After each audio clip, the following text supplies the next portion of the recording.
సామెతల గ్రంథం మొదటి అధ్యాయం 20వ వచనం నుంచి 33వ వచనం వరకు కలిసి చదువుదాం.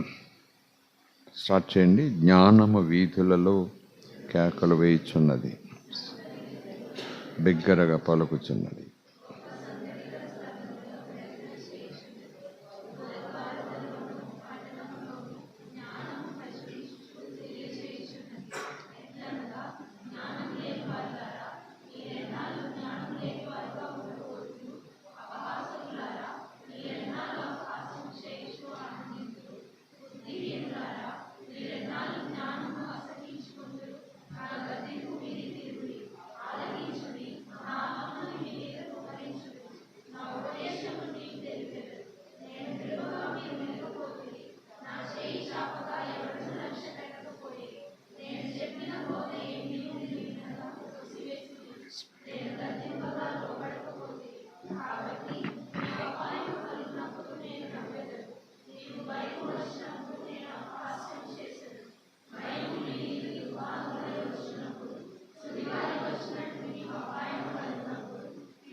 Praise the lord.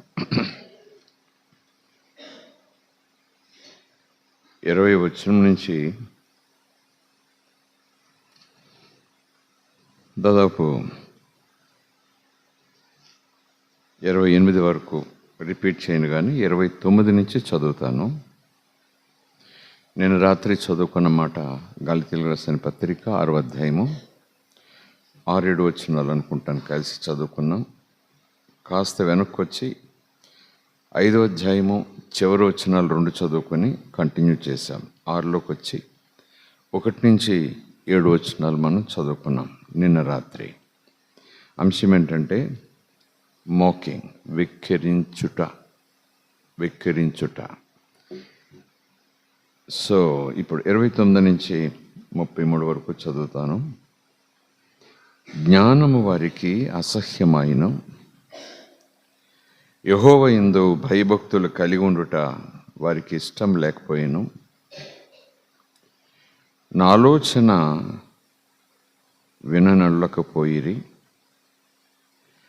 నా గద్దింపును వారు కేవలము తృణీకరించిరి. కాబట్టి వారు తమ ప్రవర్తనకు తగిన ఫలము అనుభవించెదరు. కాబట్టి వారు తమ ప్రవర్తనకు తగిన ఫలము అనుభవించెదరు. ఏ ప్రవర్తన? ఇక్కడ కాంటెక్స్ట్ని బట్టి చూసుకుంటే 29 నుంచి, లేదా కాస్త వెనక్కి చూసుకుంటే 29 దగ్గర అది ఎండ్ అవుతుంది. జ్ఞానము వారికి అసహ్యమైపోయింది, నీతి వాళ్ళకి అసహ్యమైపోయింది. దేవుని పట్ల భయభక్తులు కలిగి ఉండటం వాళ్లకు ఇష్టం లేకుండా పోయింది. దేవుని ఆలోచన, దేవుని చిత్తం, దేవుని ప్రణాళిక వారు వినలేకపోతున్నారు, అంగీకరించలేకపోతున్నారు, తిరస్కరిస్తున్నారు. నా గద్దింపు అని తెలుసు కూడా వారు కొంచెం కూడా అంగీకరించట్లేదు. కేవలము అంటే 0 పాయింట్గా తృణీకరిస్తున్నారు. కాబట్టి ఆ కారణము చొప్పున స్తోత్రం. కాబట్టి మనం ఎక్కడి నుంచి చదువుకున్నాం? 20 వచనం చదువుకున్నాం. అక్కడి నుంచి అదే మీనింగ్ వస్తుంది. సో 29 దగ్గర నుంచి ఆగి ఇంకా అవుట్ రైట్గా ఆ 20 నుంచి 28 దాకా ఉన్న వచనాలను ఒక చోటకి మనం కాన్సైజ్ చేస్తే, సమకూరుస్తే 29, 30 ఆ వచనాల దగ్గర ఎండ్ అయ్యి 31 దేవుని డిసిషన్ అన్నట్టుగా కనపడుతుంది. జ్ఞానము వారికి అసహ్యమైను, యెహోవా యందు భయభక్తులు కలిగి ఉండుట వారికి అస్సలు ఇష్టం లేకపోయేను. నా ఆలోచన విననెళ్ళకపోయిరి, నా గద్దింపును వారు కేవలము తృణీకరించిరి. కాబట్టి వారు తమ ప్రవర్తనకు తగిన ఫలము అనుభవించెదరు. తమకు అసహ్యమయ్యే వరకు తమ ఆలోచనలను తమ ఇష్టానుసారంగా అనుసరించారు. తమకు వెక్కసము అంటే నా ఇష్టం, ఇది నాకు ఇష్టం, ఇది నాకు ఇష్టం, ఇది నాకు ఇష్టం అంటూ ఎంతవరకు పోతారంటే ఇష్టం అనుకున్నది వాళ్ళకి అయిష్టమయ్యేంత వరకు అంత దూరం పోతారు. తమకు వెక్కసం, అది వెగటు పుట్టే వరకు తమ ఆలోచనలను అనుసరిస్తూ పోతారు. దేవుని ఆలోచనలు వేరు, తమ ఆలోచనలు వేరు. దేవుని మార్గం వేరు, వాళ్ళ మార్గం వేరు. దేవుని చిత్తం వేరు, వాళ్ళ చిత్తం వేరు. కనుక తమ ఆలోచనలను అనుసరిస్తారు. ఎప్పటి వరకు? వెక్కసమయ్యే వరకు. సో జ్ఞానము లేని వారు దేవుణ్ణి విసర్జించి అలాగున. ఇదంతా ఎందుకు జరుగుతుందంటే జ్ఞానం లేకపోవటం, జ్ఞానాన్ని అసహించుకోవటం, జ్ఞానాన్ని స్వీకరించకపోవటం. ఎప్పుడైతే జ్ఞానాన్ని స్వీకరించమో, ఎప్పుడైతే జ్ఞానం కలిగి ఉండటానికి ఇష్టపడమో, ఎప్పుడైతే జ్ఞానం విన్ననో దానిని అంగీకరించి అనుసరించడానికి ఇష్టపడమో, వెంటనే ఆధ్యాత్మిక చూస్తే దేవుని పట్ల భయం ఉండదు, భక్తి ఉండదు. అదనమాట అర్థం. జ్ఞానము లేని వారు దేవునిని విసర్జించి నాశనం అయిపోతారు. కాన్సిక్వెన్సెస్ ఉంటాయి. దేవునిని అంగీకరిస్తే ఏమవుతుంది, దేవుని విసర్జిస్తే ఏమవుతుంది. ప్రాణవాయువు వద్దనుకుంటే ఏమవుతుంది, ప్రాణవాయువు కావాలనుకుంటే ఏమవుతుంది తెలుసు కదా. ప్రాణవాయువు అంటే ఆక్సిజన్. ఆత్మీయంగా వెళ్ళిపోకండి. ఓకే, దేవుడు వద్దనుకుంటే అంతే, ప్రాణవాయువు వద్దనుకోవటమే. బుద్ధిహీనులు క్షేమము కలిగినదని మైమరిచి, అంటే బుద్ధిహీనంగా ఉన్నా అన్నీ కలిసి వస్తున్నాయి, బుద్ధిహీనంగా ఉన్నా మేలులు జరుగుతున్నాయి, బుద్ధిహీనంగా ఉన్నా లాభాలు వచ్చి పడుతున్నాయి, బుద్ధిహీనంగా ఉన్నా ఏం ప్రమాదాలు రావట్లేదే, బుద్ధిహీనంగా ఉన్నా బాగున్నాం, అందరికన్నా బాగున్నాం అన్నమాట. క్షేమం అనే మాటలు ఇవన్నీ వచ్చేస్తాయి. బుద్ధిహీనత అంటే ఎవరు? బుద్ధిహీనత అంటే నేను రాత్రి చెప్పుకున్నాను వాక్యం, చట్టాలు జ్ఞాపకం రావాలి. యేసుప్రభు చెప్తారు, నా మాట విని ఆ ప్రకారంగా చేసేవాడు, వినేవాడు కాదు. విని ఆయ్ అలాగేనండి అనేవాడు కాదు. ఎవరు చెప్పండి? అలాగా చేసేవాడు, చేయటానికి ప్రయత్నం చేస్తూ కనీసం మొదటి 2 అడుగులైనా వేసేవాడు. స్తోత్రం కలుగునుగాక. హల్లెలూయా. మరి బుద్ధిహీనుడు ఎవరు అంటే వింటారు కానీ చేయరు, వింటారు కానీ విక్రించినట్టుగా ఏమవుతుంది అనుకుంటారు. వింటారు కానీ అమ్మో అని అప్పటికప్పుడు భయం పడుతుంది. వింటే ఆశీర్వాదం, అమ్మో ఈ ఆశీర్వాదం పొందాలి ఏమైనా అనుకుని నిర్ణయం తీసుకుంటారు. కానీ కాస్త ఆ వాతావరణానికి దూరం కాగానే ఎవడు చూసి వచ్చాడు, ఎవడు చెప్పొచ్చాడు, ఇవన్నీ పట్టించుకుంటే ఇంక లోకంలో బ్రతికినట్టే అంటూ ఒక రకమైన ఆలోచనతో, జ్ఞానం అంటే దేవుణ్ణి తెలుసుకోవటమేగా, అంతే కదండి. జ్ఞానం అంటే దేవుణ్ణి తెలుసుకోవటమే. జ్ఞానం అంటే ఏది మీలో ఏది కేడో తెలుసుకోవటం.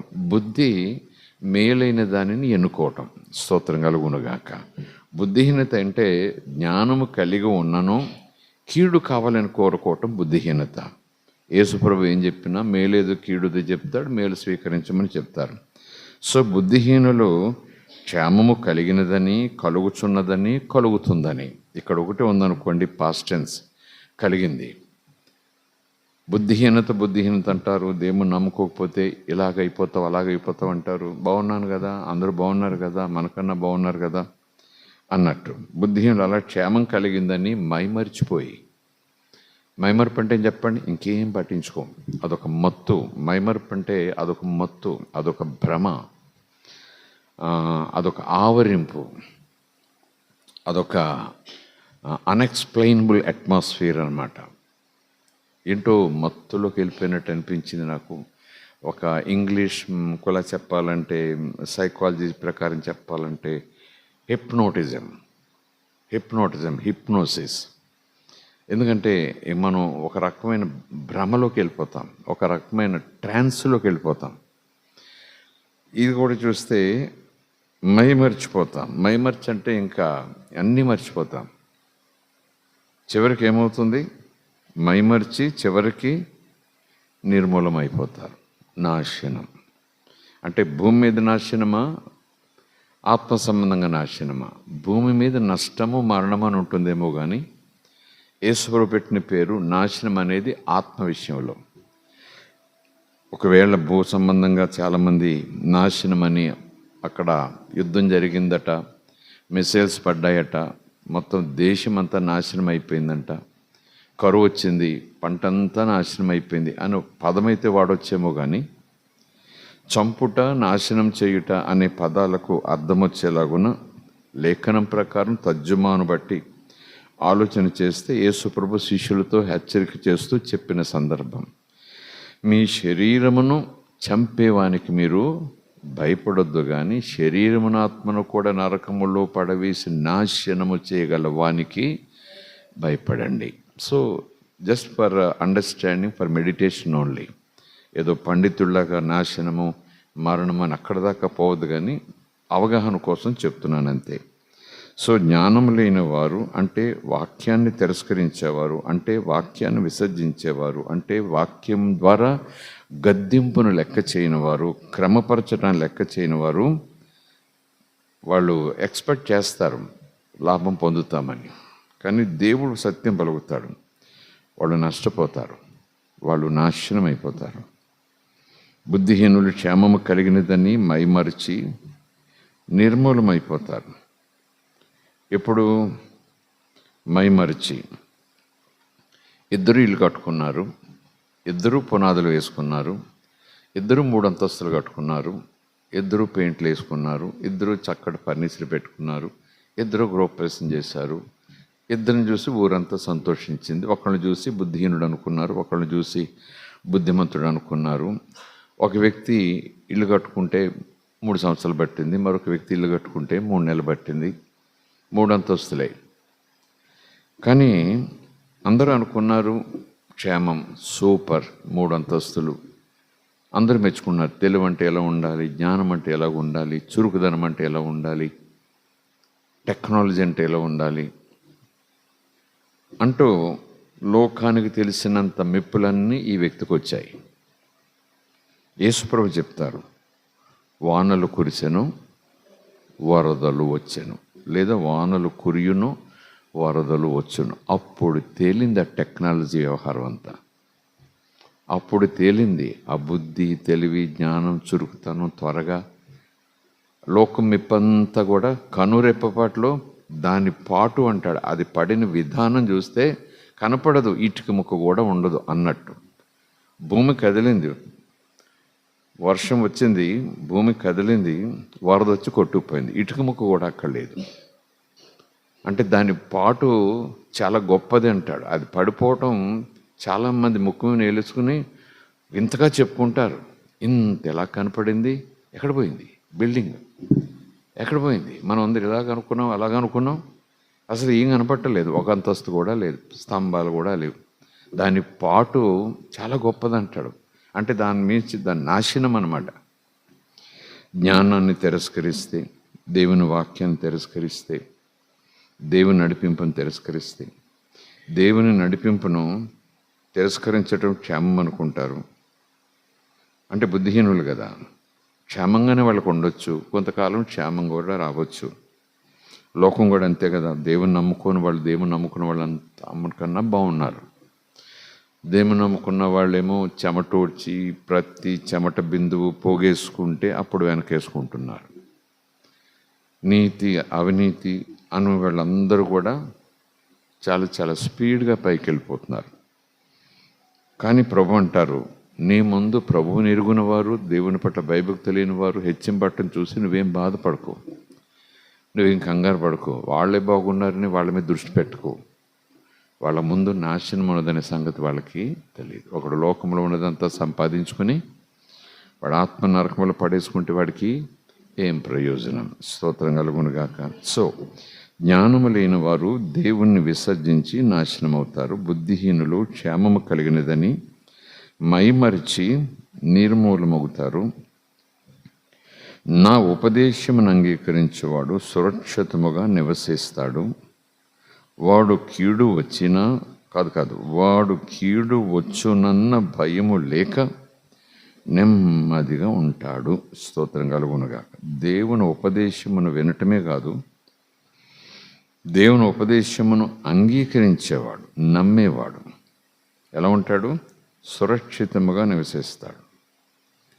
అస్సలు వాడికి కీడు గురించి భయం ఉండదు, నష్టం గురించి భయం ఉండదు, వరదల గురించి భయం ఉండదు, తుఫానుల గురించి అస్సలే భయం ఉండదు. అదే కదా, వాడు కీడు వస్తుందేమో బాబు, నాకు రేపు కీడు వస్తే అయ్యో బాబోయ్, ఈ రాత్రి కీడు వస్తే కీడు రాకుండా ఎలా ఉంటుంది? నాకు కీడు కలిగితే, నాకు నష్టమైతే, నాకు ప్రమాదం వస్తే ఏమో, అది కూడా అనుకోడట. అది విశ్వాసం. స్తోత్రం కలుగునుగాక. హల్లెలూయా.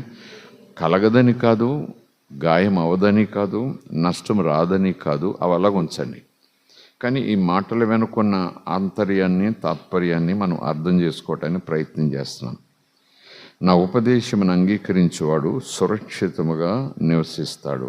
అంటే నా మాటలు విని దానిని విశ్వసించి ఆ విశ్వాసమును తన జీవితంలో క్రియ ద్వారా అనుసరిస్తే దేవుడిస్తున్న మాట, సురక్షితంగా నివసిస్తాడు భూమి మీద.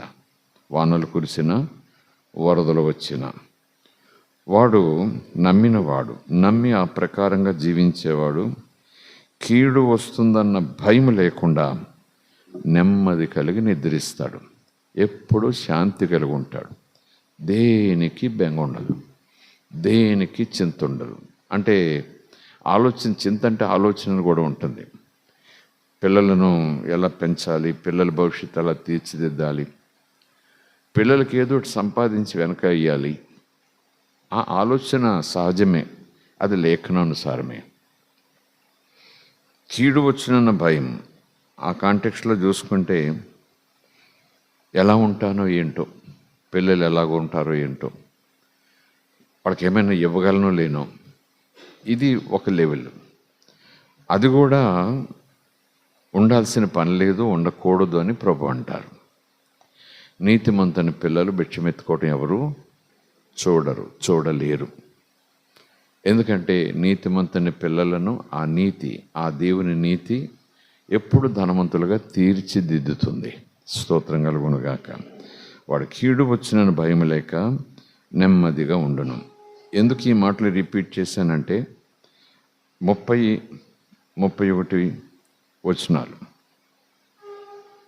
నా ఆలోచన విననులకు పోయి నా గద్దింపుని వారు కేవలం తృణీకరించి, అంటే కేవలం అంటే కొంచెం కూడా ఆలోచన లేకుండా, కేవలము అంటే నాకు తోచిన అర్థం ఏంటంటే, నాకు వచ్చిన భావం ఏంటంటే, కొంచెం కూడా ఆలోచన చేయకుండా, ఇది ఎవరి గద్దింపు, ఆయన హోదా ఏంటి, ఆయన స్థాయి ఏంటి, ఆయన అధికారం ఏంటి, ఆయన స్థితి ఏంటి, అదనమాట. దాదాపు నన్ను గద్దించేవారు ఎవరు, ఆ మాట ఎవరి దగ్గర నుంచి వస్తూ ఉంది, ఎందుకోసం వస్తూ ఉంది, ఎవరి క్షేమం కోసం వస్తూ ఉంది, అదనమాట. ఆ వివేచన లేకుండా ఆలోచన లేకుండా ఈ గద్దింపు వింటే నాకు మంచి జరుగుతుందా, చెడు జరుగుతుందా, ఈ గద్దింపు నేను అనుసరిస్తే నేను కీడులో పడతానా, కీడు తప్పించుకుంటానా, ఇది కూడా ఆలోచన చేయరు. కేవలం అంటే అసలు కొంచెం కూడా ఆ పదును పెట్టరు వాళ్ళ జ్ఞానానికి. ఎవరు ఎందుకు గద్దిస్తున్నారు, నన్ను ఎందుకు గద్దిస్తారు, ఈ గద్దించటం వల్ల నాకు మేలా కీడా, అసలు ఇవేమీ పట్టించుకోరు. ఒక్కసారిగా కేర్లెస్, తృణీకరిస్తారు. నీ మాట నాకు లెక్కేంటి అన్నట్టుగా నా గద్దింపు వారు కేవలం తృణీకరిస్తారు. అంటే కొంచెం కూడా ఆలోచన చేయరు, తృణీకరిస్తారు. కాబట్టి వారు తమ ప్రవర్తనకు తృణీకరిస్తున్నారు, ఆలోచన వినరు, భయభక్తులు కలిగి ఉండమంటే వాళ్ళకి ఇష్టం లేదు. దేవుని యందు భయభక్తులు కలిగి ఉంటే జ్ఞానానికి మూలం, అది వాళ్ళకి అసహ్యం. లోకం దగ్గర నేర్చుకోవటానికి లోకం వెనక పరిగెడుతుంటారు, దేవుని దగ్గరకు వచ్చి దేవుని మాట నేర్చుకోవటానికి వాళ్ళకి అసహ్యం, వాళ్ళకి చేదు, వాళ్ళకి విసుగు. ఇందువల్ల తగిన ఫలము వాళ్ళు అనుభవిస్తారు. స్తోత్రం కలుగునుగాక. హల్లెలూయా. ఈ రాత్రి ఈ సందేశానికి ముగింపులో చెప్పే మాటను కొంచెం పరిచయం చేసి కొంచెం వెనక్కి వచ్చి నిన్న వదిలిపెట్టిన చోటు నుంచి ముందుకెళ్తా. స్తోత్రం కలుగునుగాక. హల్లెలూయా. ఎందుకంటే చివరిలో సమయం అయిపోయింది అని ఒకవేళ కట్ ఆఫ్ చేసేసేయచ్చు, కత్తిరించేసి ప్రార్థన చేసేయచ్చు ఒకవేళ నేను. కనుక ఒక ఆలోచన మీ ముందు పెట్టి, ఆలోచన మెదడుకు మేతలాగా మీలో పడేస్తా. మీరు దాన్ని బాగా బాగా బాగా బాగా సానబట్టి ధ్యానం చేయాలి. దానిలో ఉన్న సారాన్ని బయటికి తీసుకోవాలి. పరిశుద్ధాత్మ సహాయంతో దానిని నమిలి నమిలి నమిలి నమిలి అందులో ఉన్నటువంటి ఆ క్రీమ్ని మీరు బయటకు తెచ్చుకుని లోపల దాచుకోవాలి. స్తోత్రం కలుగునుగాక. హల్లెలూయా. Praise the lord. Hallelujah. So గలతీయులు రాసిన పత్రికలో మనం చదువుకున్న 6వ అధ్యాయంలో 7వ మాట, దేవుడు విక్కిరింపబడడు అంటూ అలా కింద వచ్చేటప్పటికీ ప్రతివాడు కూడా, ప్రతి మనిషి కూడా ఏమి విత్తుతాడో దాని ఫలితాన్ని చూస్తాడు. ఏం విత్తుతాడో దాని పంటను కోస్తాడు. అది ఇక్కడ అదే ఉంది సామెతల గ్రంథంలో. అందుకే ఇది చదువుతూ గలతీ చదువుతూ ఇది చూద్దామని అందుకే చెప్పాను. తమ ప్రవర్తనకు తగిన ఫలము తప్పక అనుభవిస్తారు. నిప్పు చేత్తో పట్టుకుంటే కాలకుండా ఉంటుందా, నిప్పు ఒడిలో వేసుకొని యేసు నామములు అంటే కాలకుండా ఉంటుందా అన్న ఆలోచనలు, అన్న ప్రశ్నలు తప్పక ఆలోచించాలి. విశ్వాసంలో ఉండేటటువంటి ఒక భ్రమను చూసారా, అదనమాట. అవివేకం అనాలా, మూర్ఖత్వం అనాలా, తెలివి తక్కువతనం అనాలా, బుద్ధిహీనత అనాలా, దేనికి దానికి మాటలకు దేనికి దానికి ఒక రకమైన ఇంటెన్సిటీ ఉంది, ఒక తీవ్రత, ఒక బరువు ఉంది ఆ పదాల వెనుక. ఒక్కొక్క పదం ఒక్కొక్క బరువుతో ఉంటుంది. కనుక ఈ బుద్ధిహీనత అనాలా, మూర్ఖత్వం అనాలా, ఇది తేలికగా తీసుకునే విషయమా అని తప్పక మనం చూడాలి. స్తోత్రం కలుగునుగాక. సంఘం, విశ్వాసులు, మీరు నేను మనం సార్వత్రిక సంఘం. కొన్ని సంఘాలు ఉండవలసిన భయం కన్నా, వాక్యానుసారం భయం కన్నా, వాక్యానుసారం కానీ భయం పెట్టుకుని బ్రతుకుతున్నాయి. సంఘాలంటే సమాజాలు ప్రభునందు విశ్వాసం ఉంచి మారు మనసు పొంది పాప క్షమాపణ నిమిత్తం బాప్తిసం పొంది, ఓకే, అపొస్తలుల బోధ యందును, రొట్టె విరుచుట యందును, ప్రార్థించుట యందును, సహవాసముగా కూడుట యందును ఎడతెగక ఉన్న సంఘాలే అన్నీ కూడా. కొంతమంది ఆ భయము, భక్తి, తీవ్రత ఎంత ఎక్కువగా ఉంటుందంటే వాక్యాన్ని దాటిపోయి ఉంటుంది. అది కూడా ప్రమాదమే. ఆ వాక్యం దాటిపోయి ఉండేలాంటి ఆ భయము, భక్తి ఆ దేవుని దగ్గర నుంచి రాదు, అది ఎవరి దగ్గర నుంచి వస్తుంది. అయితే అపవాది దేవుని పట్ల భయము, భక్తి లేకుండానే చేసేస్తాడు. లేకపోతే అపవాది చేసే రెండవ తెలియని భ్రమలోకి తీసుకెళ్ళేది ఏంటంటే భయము, భక్తి వాక్యమును మించి చేసేలాగా చేస్తాడు. ఆ భయము, భక్తి వాక్యం అంగీకరించదు. ఆ టైప్ ఆఫ్ భయము వాక్యం అస్సలు ఒప్పుకోదు. ఆ భక్తి చేయిస్తాడు అపవాది. భయభక్తులు లేకపోవటం వల్ల నష్టపోయేది వీళ్ళే. వాక్యానుసారము కానీ వాక్యమునకు మించి భయపడుతూ ఉంటూ భక్తి చేసే విధానం కూడా ప్రమాదం, చాలా ప్రమాదం. స్తోత్రం కలుగునుగాక. అపవాది మొదటి పనైనా చేస్తాడు, అది మనం జయిస్తే, దానికి మనం లోబడకపోతే, ఆ ఊరి మనం కనిపెట్టి దాన్ని పక్క తప్పించుకుంటే ఈ ఊరిలో పడేస్తాడు. భయభక్తులు లేకపోవటం అంటే తెలిసిందనుకోండి, అమ్మో అని ఊరి తప్పించుకుంటాం. కానీ భయభక్తులు కలిగి ఉండు, ఇంత ఇంత ఇలా ఉండాలి, ఇది సరిపోదు, ఇలా ఉండాలి, ఇది సరిపోదంటూ వాక్యాన్ని దాటిపోయేలా చేస్తాడు. అది మనకు ఊరిగా ఉండదు. భయము భక్తే కదా చేస్తున్నాను అని అనుకుంటాం. కానీ ఒక్కొక్కసారి ఆ విధానమైనటువంటి భయభక్తులు కష్టాన్ని, నష్టాన్ని, ఈవెన్ దేవునికి దుఃఖాన్ని, ఒక్కొక్కసారి దేవుని ఎదిరించే రీతిలో కూడా ఆ భయభక్తులు ఉండటానికి అవకాశం ఉంది.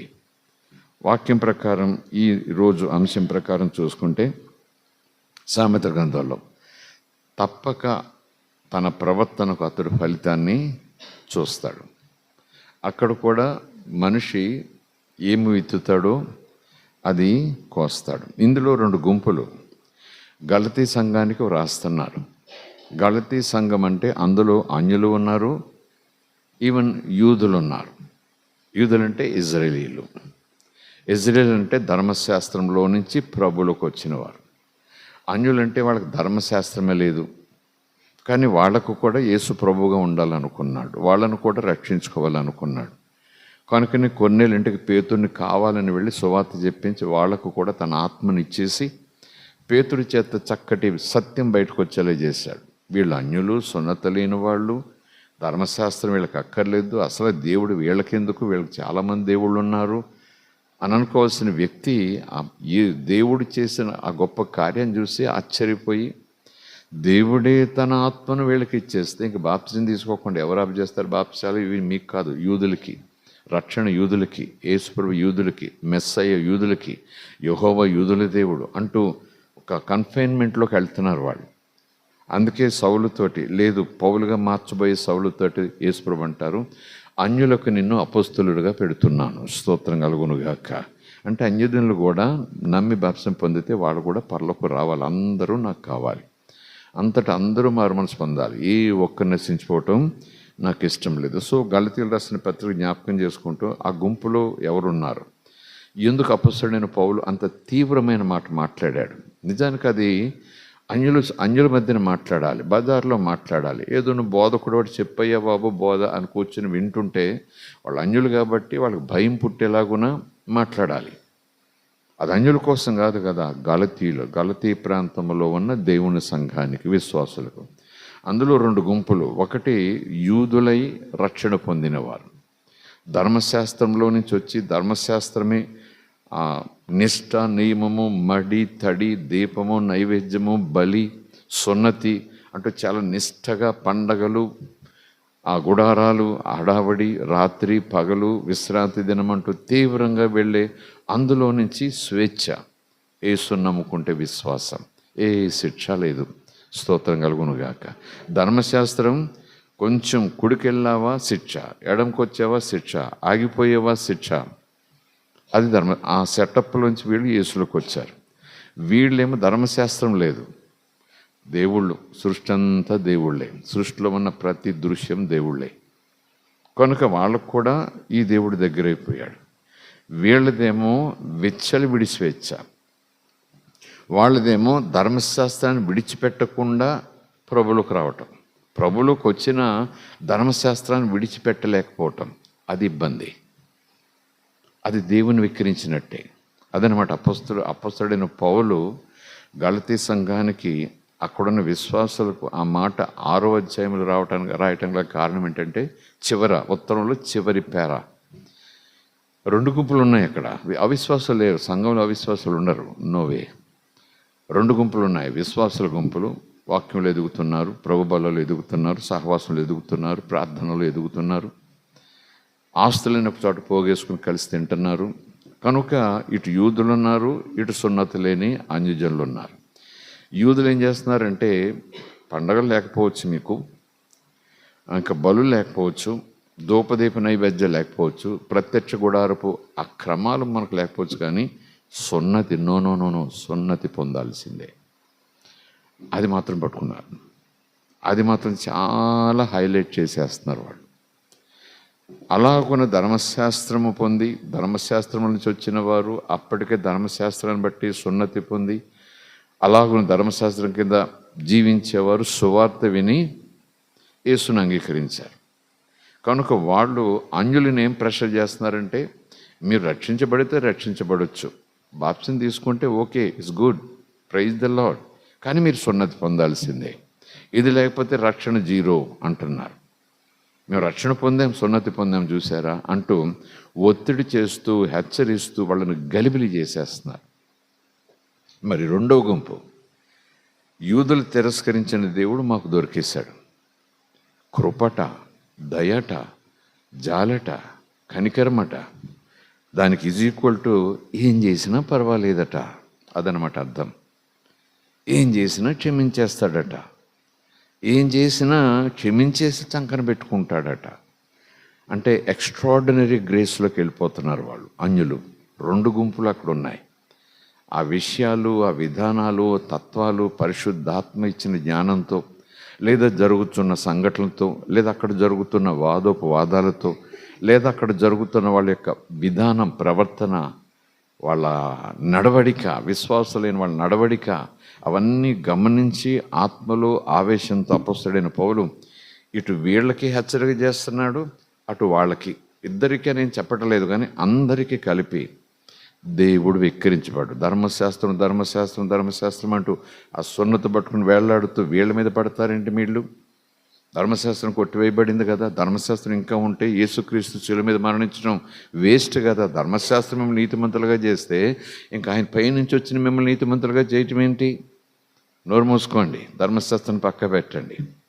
ధర్మశాస్త్రం మీరు పక్కకు పెట్టకుండా యేసుని నమ్ముకుంటే యేసును వెక్కిరించినట్టే, దేవుడు చేసిన త్యాగాన్ని వెక్కిరించినట్టే, యేసయ్య మొక్క మీద ఉమ్ములను చూసి నవ్వుకున్నట్టే. ఆపండి ఆ విధానం అన్నట్టు అనమాట. దేవుడు వెక్కిరించబడడు. స్తోత్రం కలుగునుగాక.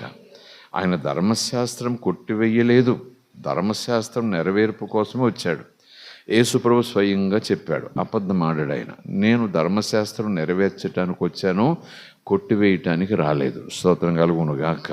ఎలా నెరవేర్చాడు, ఏ రీతిలో, ఏ కోణంలో నెరవేర్చాడంటే వచనాలు ఉంటాయి, ఒకరోజు అది స్టడీ చేసుకోవచ్చు, లోతుగా వెళ్ళి వాక్యం ధ్యానం చేయొచ్చు. కనుక యేసుప్రభు ధర్మశాస్త్రం ఎక్కడ కొట్టేయలేదు, ధర్మశాస్త్రాన్ని ఎక్కడ కూడా ఉమ్మ వేసినట్టుగా కాళ్ళతో తొక్కేయలేదు. బయటపడేయండి, అడబడేయండి. అసలు పుస్తకం ఎవరు తెస్తున్నారు ఇక్కడికి? నేను వచ్చాక మళ్ళీ ధర్మశాస్త్రం పుస్తకం మోషే లేదు, గీషే లేదు, అహరోన్ లేదు, ఏలీషా లేదు, పెట్టండి, అన్ని బీరువాలో పెట్టండి, రండి నా వెనకాల అనలేదు. స్తోత్రం కలుగునుగాక. హల్లెలూయా. ఆయన ప్రవచన సారం ఏంటంటే, యెషయా ప్రవక్త ఏమన్నాడంటే, ఇర్మియా ఏమన్నాడంటే, గ్రంథంలో అప్పుడు యోవేలు, యోనా ఇవన్నీ రెఫరెన్సులు ఇచ్చుకుంటూ ధర్మశాస్త్ర కాలంలో దేవునాదేశాలు కూడా చెప్పుకుంటూ వస్తున్నాడు. దేవుడు ఆత్మ ఉన్నారు కనుక ఆయన ఆరాధించేవారు ఆత్మస్వచ్ఛముతో అన్న మాట పాత నిబంధనలో నుంచే వచ్చింది. ఈ ప్రజలు నన్ను పెదములతో కనపరుస్తున్నారు కానీ వాళ్ళ హృదయాలు నాకు దూరంగా ఉన్నాయి. అది కూడా పాత నిబంధన, ఆ ప్రవక్తల కాలంలో నుంచి ఆ మాట కూడా రెఫరెన్స్ వచ్చింది యేసుప్రభు దగ్గరికి. స్తోత్రం కలుగునుగాక. సో ఈ రెండు గుంపులను ఈ మాటతో కొంచెం ఆ మత్తు, ఆ మైమరుపు, ఆ భ్రమ, ఆ తొందర అందులోంచి బయటకు తేవటానికి అంత తీవ్రంగా మాట్లాడించాడు పరిశుద్ధాత్ముడు. దేవుడు వెక్కిరించబడడు. ఎందుకంటే వీళ్ళు ధర్మశాస్త్రం అంటే అంతా కొట్టివేయబడింది, కానీ ఇదొకటి మీరు ఆచరించాల్సిందే. పేతురు కొర్నేలు ఇంటికి వెళ్ళి సువార్త చెప్పొచ్చాడు. సువార్త చెప్పేసి వచ్చిన తర్వాత ఆ కొర్నేలు బహుశా పెద్ద విందు చేశాడు. కొద్ది రోజులు అక్కడ ఉండమని కోరారు, కొద్ది రోజులు అక్కడ ఉన్నాడు, సువార్త ప్రకటించాడు. ఆ తర్వాత యెరూషలేము వచ్చాడు. అక్కడికి వచ్చిన తర్వాత యూదులు ఎంతంటే యెరూషలేములో సమాజ మందిరంలో హెడ్ క్వార్టర్స్లో అందరూ ఆయనకు ఎదురొచ్చారు. కొంతమంది పేతురుతో వాదం పెట్టుకున్నారు. పేతురు ఎంతో సంతోషంతో అంతమంది మీద పరిశుద్ధాత్మ కుమ్మరింపు, అంత దేవుడు గొప్ప రక్షణ కార్యం చేశాడు, మైమరిచిపోతున్నాడు పేతురు. ఆహా దేవుని కృప ఎంత, ఆహా దేవుని ప్రణాళిక ఎంత. అనుకుంటూ ఉబ్బి తబ్బిబ్బైపోతూ ఉన్న సందర్భంలో కొంతకాలం వాళ్ళ దగ్గరే ఉండి అక్కడే సువార్త ప్రకటించి బహుశా బాప్తిస్మ కార్యక్రమాలు కూడా అన్ని చక్కపెట్టేసి ఉంటాడు. స్తోత్రం కలుగునుగాక. ఎవరిని ఎవరు ఆప్ చేస్తారు బాప్తిస్మాలు తీసుకోకుండా? అంటే యూదులు ఏంటి చెప్పండి, సున్నతి పొందిన తర్వాత నువ్వు రక్షింపబడాలి, రక్షింపబడిన సున్నతి పొందును బాప్తిస్మలో తీసుకెళ్ళాలి, బాప్తిస్మం తీసుకున్నా సరే నువ్వు సున్నతి పొంది సమాజ మందిరంలో చేరాలి అన్నట్టు ఉన్నాయేమో. ఎవరు ఆప్ చేస్తారు వీళ్ళని, ఏమని ఆప్ చేస్తారు అంటున్నాడు అక్కడ. అలాగున అన్ని చేసి కొద్ది రోజులు అక్కడుండి హెడ్ క్వార్టర్కి వచ్చాడు, యెరూషలేం వచ్చాడు, మెయిన్ సమాజ మందిరానికి వచ్చాడు. అక్కడ అపొస్తలులు ఇంకా యూదులు చాలామంది ఉన్నారు. అప్పటికే వీళ్ళ కబురు అందేసింది, కబురు అలాగ అందేసింది. ఇక్కడ పేతురు ఇక్కడ ఉండగానే సమాచారం అక్కడ పాకిపోయింది. యూదులు ఇక్కడ చూశారు కొంతమంది, అక్కడ కబురు పెట్టేశారు. వెంటనే కొంతమంది పేతురుతో వాదం పెట్టుకున్నారు. నేను ఒకటి అడగాలి, ఇదేంటో మాకు తెలుసు, నువ్వు ఎలా చేస్తావా? ఏం చేశానయ్యా బాబు అంటే, సున్నత లేని వాళ్ళతో ఎందుకు నువ్వు భోజనం వాళ్ళతో పాటు ఎందుకు కూర్చున్నావు అంటూ గొడవ పెట్టుకున్నారు. అప్పుడు పేతురంతా మళ్ళీ సాక్ష్యం చెప్పాల్సి వచ్చింది. అపొస్తలుల కార్యంలో చూస్తాం. స్తోత్రం కలుగునుగాక. ప్రైజ్ ది లార్డ్, హల్లెలూయా. అంతా చెప్పిన తర్వాత అప్పుడు ఆ గొడవ పెట్టుకున్న వాళ్ళు, వాదం పెట్టుకున్న వాళ్ళు మనసులో శాంతించి దేవుని స్తుతించారట. అలాగున గలతీ ప్రాంతంలో కూడా కొంతమంది యూదులు ఆ పాత ధర్మశాస్త్రపు స్థితిని వదిలిపెట్టలేక ఆ ఒక్కటి పట్టుకుని వేళ్లాడుతూ అందరం కలిసి ఉందామన్నా సరే, మేము యూదులము, మీరు సున్నతి లేని వారు, మేము యూదులము, మీరు సమరీయులు, మేము యూదులము అంటూ ఆ ఎడబాటు చూపిస్తున్నారు భోజనాల దగ్గర కూడా. స్తోత్రం కలుగునుగాక. సో గలతీ ప్రాంతంలో ఇటు వీళ్ళున్నారు, వాళ్ళను గద్దిస్తున్నాడు పేతురు కాదు పౌలు. ఏమని?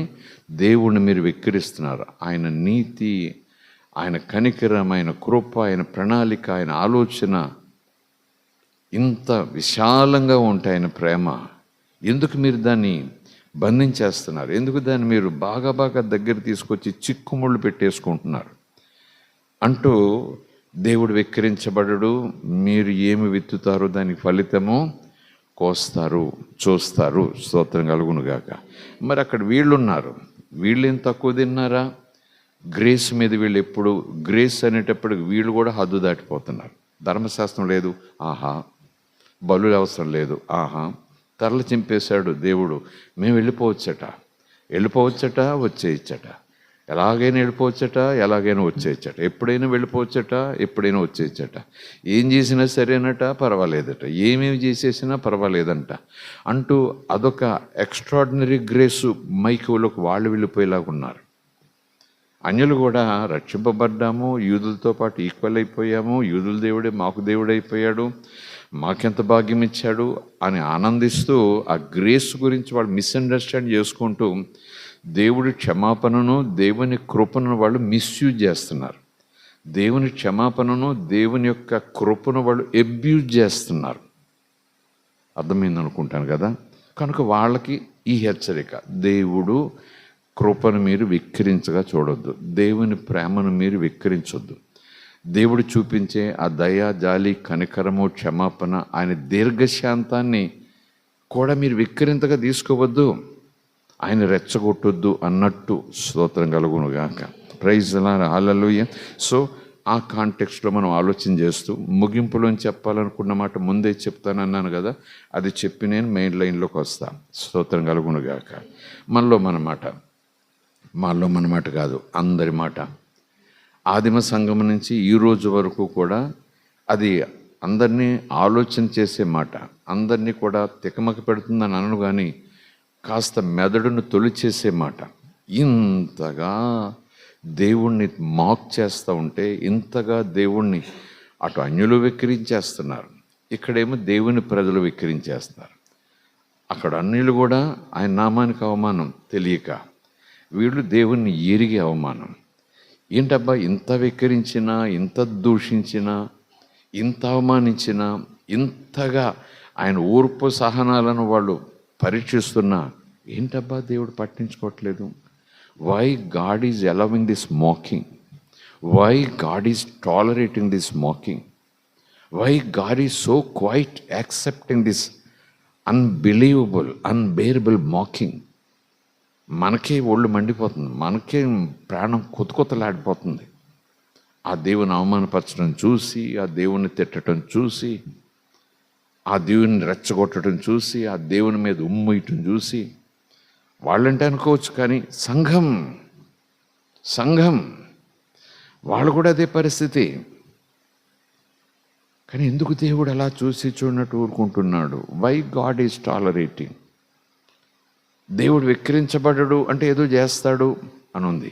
ఏం విత్తుతాడో అది కోస్తాడు అని కూడా దానికి సబ్జెక్వెంట్గా ఒక స్టేట్మెంట్ వచ్చేసింది. స్తోత్రం కలుగును గాక. అంటే ఎప్పుడు కోస్తాడు, ఎప్పుడు చూస్తాడు అనేది ఆలోచన చేసే స్టడీ. స్తోత్రం కలుగును గాక. ఎందుకు టాలరేట్ చేస్తున్నాడు అనేది మంచి సబ్జెక్ట్. ఎందుకు దేవుడు అంత చూసి చూడనట్టుగా? పోనీ అంజులంటే తెలియక ఏలోక దేవత మనోనేతల మూర్ఖతనం గుడ్డితనం కలగజేసింది కనుక అమ్మో చాలా పిచ్చి మాటలు మాట్లాడతారు. మనకైతే ఒళ్ళు మండిపోతూ ఉంటుంది. కానీ దేవుడు వాళ్ళను మనకన్నా త్వరగా క్షమిస్తాడు. I think so. అవునంటారు కాదంటారు? Because they don't know, they can't see. వాళ్ళ గుడ్డితనం ఉంది, జ్ఞానం లేదు. వాళ్ళు తిట్టకూడదు, తిట్టినా మనకన్నా ఎక్కువగా వాళ్ళని క్షమిస్తాడు. Because they don't no. కానీ ఎరిగిన విశ్వాసులు, ఎరిగిన సంఘం దేవుని రక్తం చేత కడగబడి ఆయన ప్రేమను రుచి చూచి నువ్వే దేవుడు అని అంటున్నవారు ఆయన్ని విక్రిస్తే అది కూడా దేవుడు చూడనట్టుగా టాలరేట్ చేస్తున్నాడు. వయస్సో స్తోత్రం కలుగును గాక. Praise the lord. హల్లెలూయా. మరి అటు ద్వితీయోపదేశ కాండంలో 2 దినవృత్తాంతాల్లో కావచ్చు, మరొక చోట కావచ్చు, సామెతల గ్రంథంలో కావచ్చు, ఈవెన్ గలతీ రాసిన పత్రికలో అవన్నీ రెఫరెన్స్లు ఇస్తూ పౌలు చెప్పే మాట చూస్తే ఏం విత్తుతాడో నేచర్, దేవుడు ఆ నేచర్ని తప్పించడు కదా, ఆ పర్యవసానం ఖచ్చితంగా అనుభవిస్తాడు. అంటే అర్థం ఏంటంటే కొంతమంది దైవజనులు చెప్పేది, దేవుడైతే క్షమాపణ ఇచ్చేస్తాడు, కానీ ఆ జరిగిన స్థితికి ఆ నష్టం కష్టం కొంచెం వ్యక్తి అనుభవిస్తాడు. స్తోత్రం కలుగును గాక. Praise the lord. హల్లెలూయా. దేవుని మనకి స్తోత్రం. హల్లెలూయా. ఒక వ్యక్తి మరొక వ్యక్తి మీద అన్యాయంగా కోపం వచ్చి ఉద్రేకంతో మీద పడి దాడి చేసి గాయపరిచి తలబద్దలు కొట్టి ఇంటికి నిప్పు పెట్టాడు అనుకుందాం. అవతల వ్యక్తులు కూడా యువతల వ్యక్తి మీద డిఫెన్స్ గాను మరల మాటకు మాటగాను వాళ్ళు దాడి చేశారు. ఒకవేళ వాళ్ళు దేవుని పిల్లలైతే, ఒకవేళ వాళ్ళు దేవుని పిల్లలు కాకుండా తర్వాత దేవుని నమ్ముకుంటే, ఒకవేళ వాళ్ళు దేవుని పిల్లలై అలాగున్న ఒకళ్ళనొకళ్ళు దాడి చేసుకుంటే, అయ్యో తప్పు చేశాను తండ్రి అని ఇతను పలికి, అయ్యయ్యో నేను కూడా తొందరపడ్డాను తండ్రి, అన్యాయం చేసేసాను వాళ్ళకి, క్షమించు క్షమాపణ వస్తుంది. కానీ ఆ పనికి పర్యవసానం ఉందా లేదా? అక్కడ ఉందా లేదా చెప్పండి? ఇల్లు నాశనం, ఫర్నిచర్ నాశనం, గాయాలు, హాస్పిటల్, కేసులు, న్యాయస్థానాలు, శిక్షలు, ఇరుగు పొరుగు, కోళ్ళని పేరు పిలుచుకోవటం, ఇవన్నీ వచ్చేస్తున్నాయి. అదే పర్యవసానం. ఒక్కొక్కసారి ఆ పర్యవసానం మనం చూడం, కానీ యాక్చువల్గా దేవుడైతే ఆ సమయంలో కొట్టొచ్చిన తర్వాత నిజంగా పశ్చాత్తాపంతో క్షమించాయి అంటే yes, God will forgive. Future punishment లేకుండా గాడ్ విల్ ఫర్గివ్. కానీ విత్తిన దానికి ఫలితం. Praise the lord. అంటే అన్ని విషయాల్లో కాదు, కొన్ని ఎగ్జామ్స్ మాత్రం మీ ముందు పరిశుద్ధాత్ముడు నా ముందు ఈ ఆలోచనలు పెడుతున్నాడు. ఆలోచన చేయండి. నిజమే కదా. స్తోత్రం కలుగును గాక. హల్లెలూయా. దేవునికి స్తోత్రం. అలాగే యేసు నమ్ముకున్నాను, నాకు నిప్పు పట్టుకున్న కాలదు అనుకుంటే కాలుతుంది. యేసు నమ్ముకున్నాను, నాకు ఆకలి లేకుండా ఉండమని అంటాను, ఆకలేస్తుంది. యేసు నమ్ముకున్నాను, ముళ్ళుగుచ్చుకున్నా నాకేమవుద్దు, ముళ్ళుగుచ్చుకుంటుంది, రక్తం వస్తుంది, సెప్టిక్ కూడా అవుతుంది. కొన్ని న్యాచురల్గా జరిగిపోతాయి, అవి దేవుడు ఆప్ చేయలేడు. స్తోత్రం కలుగును గాక. కానీ తొందరపాటుని క్షమిస్తాడు, ఆపద నుంచి తప్పిస్తూ ఉంటాడు, బుద్ధి చెబుతూ ఉంటాడు, బుద్ధిగా ఉండమంటాడు, క్రమశిక్షణలో నడిపిస్తాడు. త్రోవ తప్పినా ఏమవదలే అన్నట్టుగా వదిలేయడు దేవుడు. క్షమాపణ అయితే ఇమ్మీడియట్గా వస్తుంది, కానీ ఆ త్రోవ తప్పినందుకు కాస్త మనము దుఃఖాన్ని ఎదుర్కొంటాం, నష్టాన్ని ఎదుర్కొంటాం. స్తోత్రం కలుగునుగాక. హల్లెలూయా. అది ఖచ్చితంగా ఒక కోణంలో నుంచి మనం చూసి కొంచెం హెచ్చరికతో ఉండాలి. స్తోత్రం కలుగునుగాక. హల్లెలూయా. లేకపోతే ఒకవేళ సంఘంలో ఒక వ్యక్తి ప్రార్థన అంటాడు, ఉపవాసం అంటాడు, చాలా ఖచ్చితంగా ఉంటాడు, అతడు ప్రార్థన చేస్తే కార్యాలు జరుగుతాయి, అసలు దేవుని బిడ్డ అంటే అలాగ ఉండాలి అని ఊరు వాడ దేశమంతా చెప్పుకుంటుంది. ఓకే, దేవుడు అతనికి చాలా దగ్గరగా ఉంటాడు, దేవుడు అతన్ని ప్రేమిస్తున్నాడు. మరొక వ్యక్తి సంఘంలో దానికి ఆపోజిట్గా ఉంటాడు. సంఘానికి వస్తాడు, ప్రభువాలు తీసుకుంటాడు, వాక్యం చదువుతాడు. ఓకే, మిగిలిన విషయాల్లో వదిలేయండి. ఇష్టం, వాడిష్టం, ఎవరి మాట లెక్క చేయడు. వాడిని కూడా దేవుడు ప్రేమిస్తాడు, వాడు కూడా క్షమించాయి అంటే క్షమిస్తాడు. మరి ఏంటి వీళ్ళిద్దరికి ఉన్న డిఫరెన్స్ ఏంటి? వీడేమో ఏమందకుండా బహుమానం అందుకుంటాడు, వీడేమో అయినా సరే బహుమానాలు అందుకుంటాడా? ఇతనికి ఏం అవదా? ఇతనికి ఏం అవ్వకుండా ఇతడు ఏదో అయిపోతుందేమో అని భయపడుతూ ఉంటూ ఇతడికి ఏమవ్వకుండా ఉంటే అది ఆ సబ్జెక్ట్ చూస్తూ ఉంటే, ఆ విధానం చూస్తూ ఉంటే కొంచెం ఆలోచన వస్తూ ఉంది. నేను మడిగట్టు కూర్చుని ఇలాగుంటే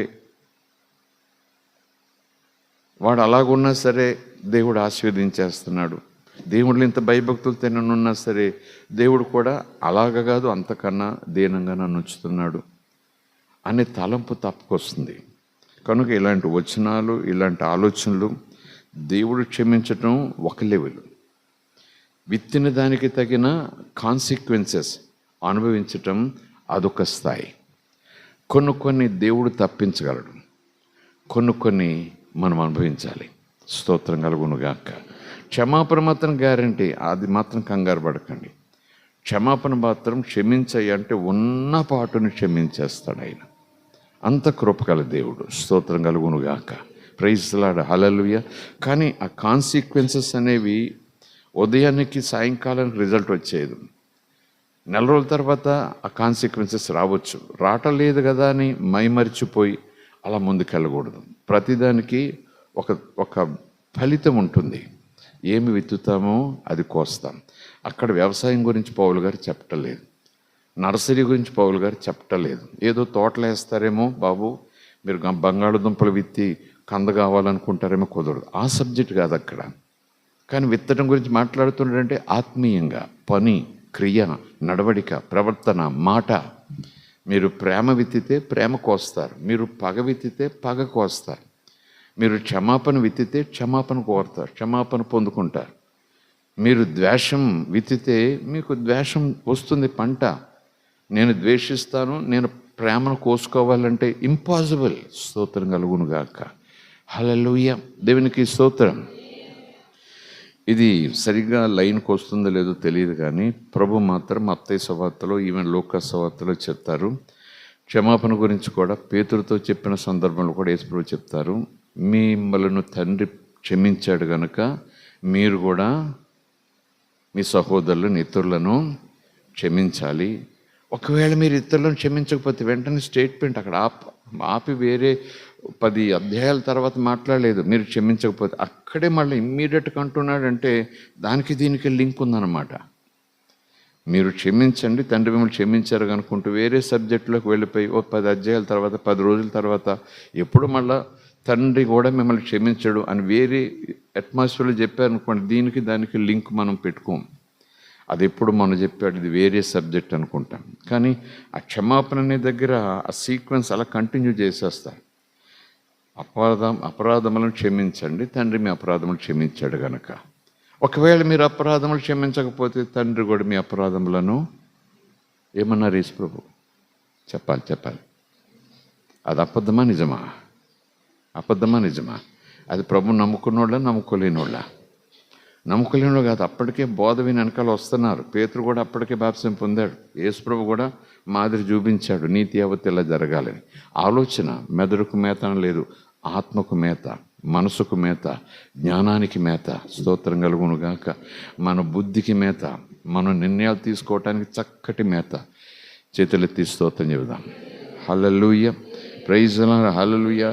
సో అలాగున ఈ మోకింగ్ గురించి ఆ చివరి రిజల్ట్ మీ ముందు పెట్టేశాను. ఎందుకు దేవుడు దాన్ని అనుమతిస్తాడనే దానికి ముందు ముందు బహుశా రేపు లేదా వచ్చేది రోజుల్లో మనం ధ్యానం చేసుకోవడానికి ప్రయత్నించేద్దాం. వై గాడ్ అలౌస్ కాదు, allows is equal to tolerates. Allows అంటే అది కొంచెం తేలిగ్గా ఉన్నమాట. ఎందుకు దేవుడు దాన్ని చూసి చూన్నట్టు ఊరుకుంటాడు అన్నమాట చాలా తేలిగ్గా ఉంది ఇంగ్లీష్ తెలుగు పదం.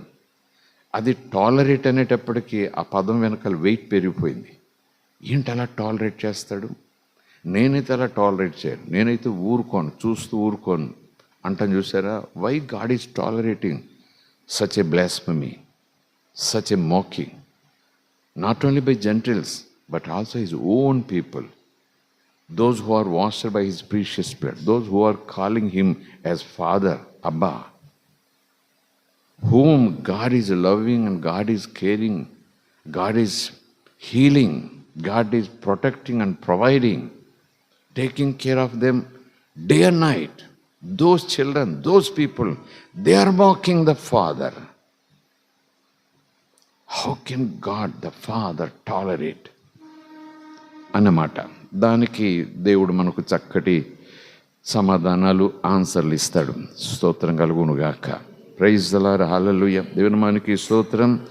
యేసు ప్రభువు స్వస్థత పరిచాడు. ఒక రోజైతే ఒక చోటైతే భయంకరమైన దురాత్మ పిశాసపు శక్తి నుంచి, పీడ నుంచి ఒక వ్యక్తిని విడుదల చేసేసాడు.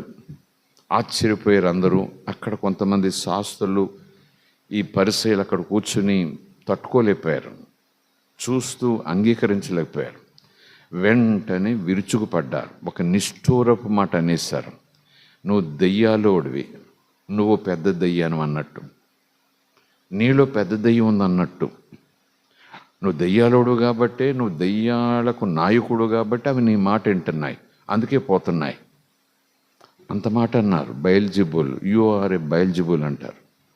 నువ్వు ఒక మాంత్రికుడివి, నువ్వు దెయ్యాలు మెయింటైన్ చేస్తావు, నువ్వు దెయ్యాలను పోషిస్తావు, నువ్వు దెయ్యాలకు నాయకుడు. బయల్జెబూల్ అని చెప్పండి, దెయ్యాలకు నాయకుడు నువ్వు.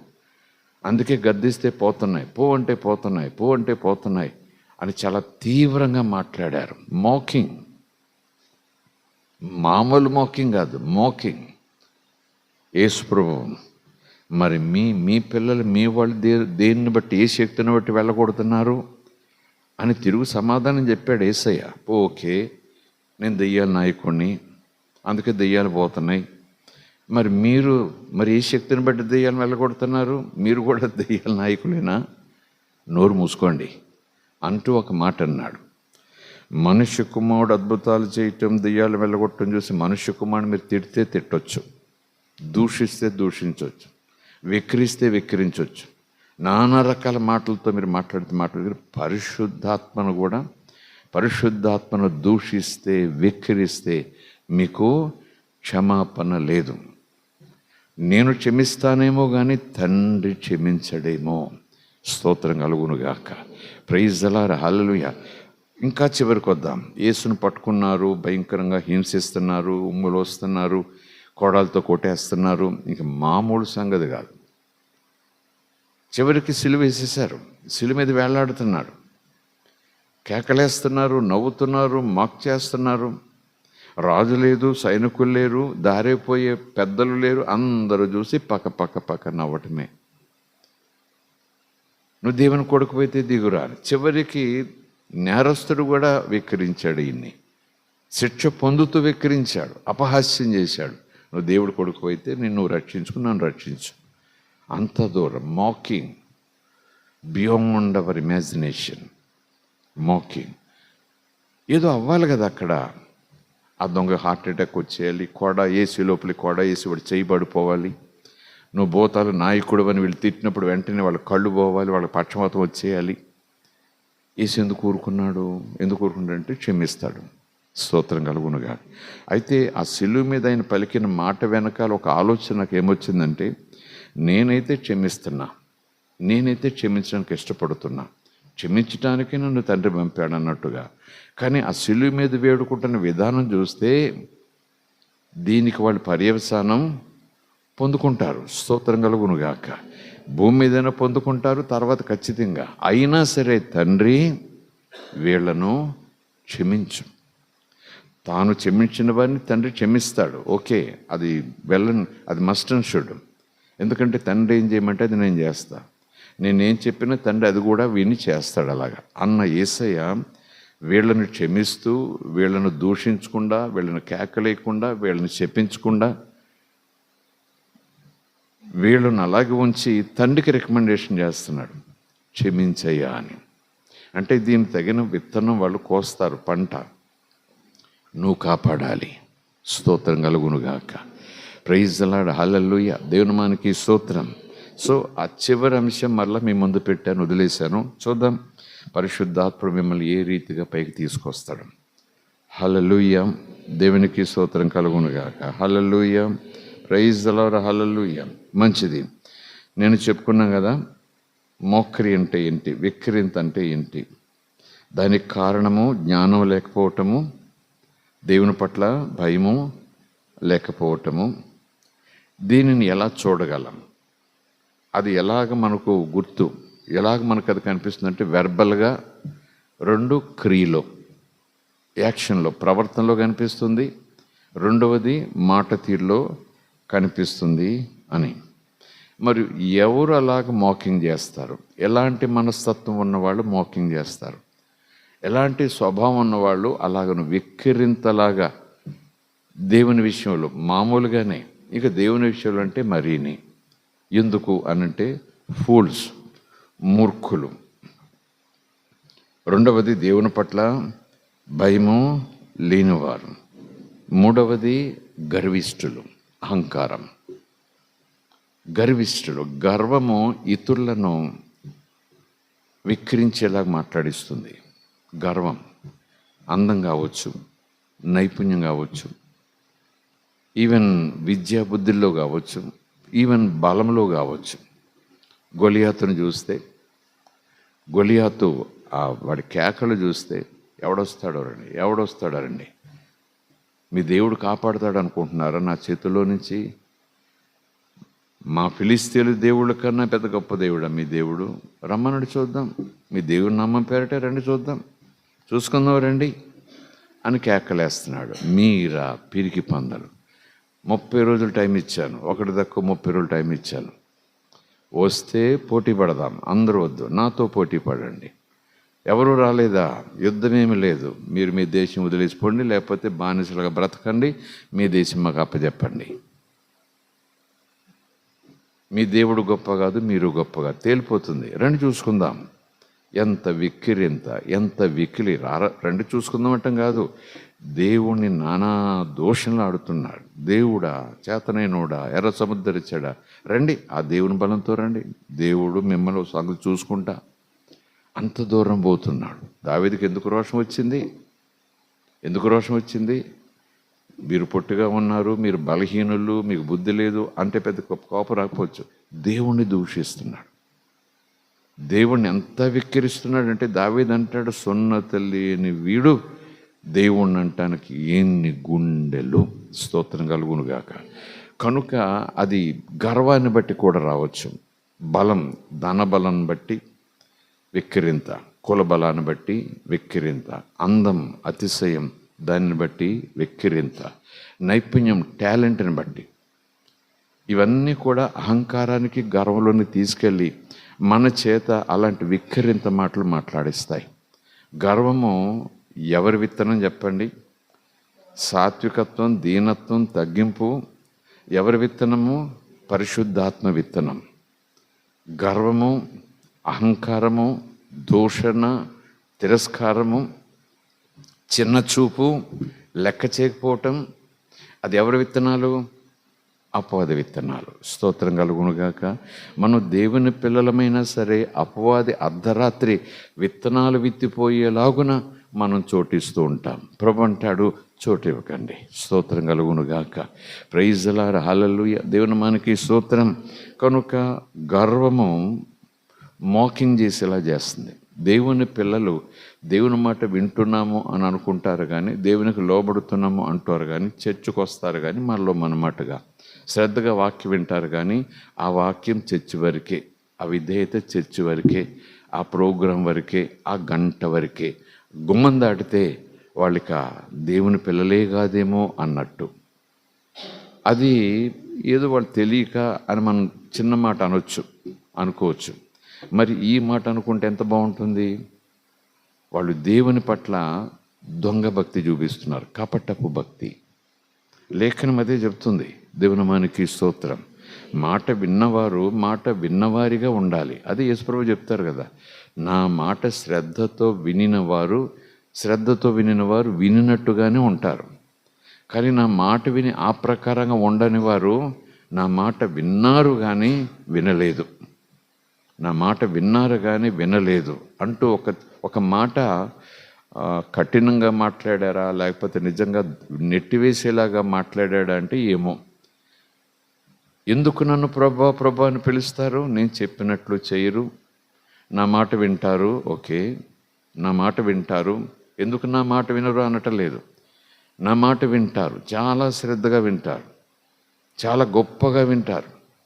కానీ ఆ ప్రకారం ఎందుకు చేయరు, ఎందుకు వినరు అంటలేదు, ఎందుకు చేయరు.